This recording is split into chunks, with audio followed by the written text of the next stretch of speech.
রাজধানীর পোস্তায় এবার কোরবানির ঈদে প্রত্যাশার চেয়েও বেশি পশুর চামড়ার যোগান ও কেনাবেচা হয়েছে। এতে চওড়া হাসি ফুটেছে ব্যবসায়ীদের ঠোঁটে।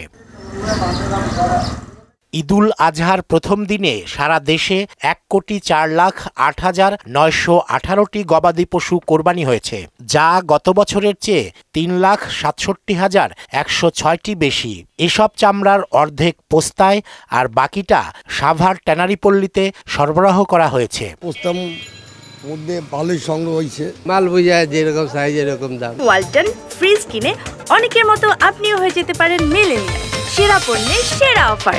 ব্যবসায়ীরা বলছেন, কোনো ক্ষেত্রে সরকার নির্ধারিত দামের চেয়েও বেশি দরে চামড়া কেনাবেচা করতে হচ্ছে। গভর্নমেন্ট যে রেট দিচ্ছে ওর থেকে অনেক বেশি রেটে আমাদের চামড়া কিনতে হচ্ছে। সবার দরকার চামড়া, সবাই 200 টাকা 300 টাকা বেশি কিনে ঈদের পরের দিনকে চামড়া। এদিকে চামড়া সংরক্ষণের অন্যতম উপাদান অপরিশোধিত লবণের দাম বস্তায় 200 আর কেজিতে বেড়েছে 4 টাকা। 900 টাকা 1000 টাকা ছিল, আবার ঈদের ঠিক 15 দিন আপনার 10 দিন আগে ওই লবণটাই আপনার হয়ে গেছে 1200 1250 টাকা। অলরেডি 200 টাকার উপরে বাড়তি আছে এখন এর জন্য আমি লবণ আর আনি।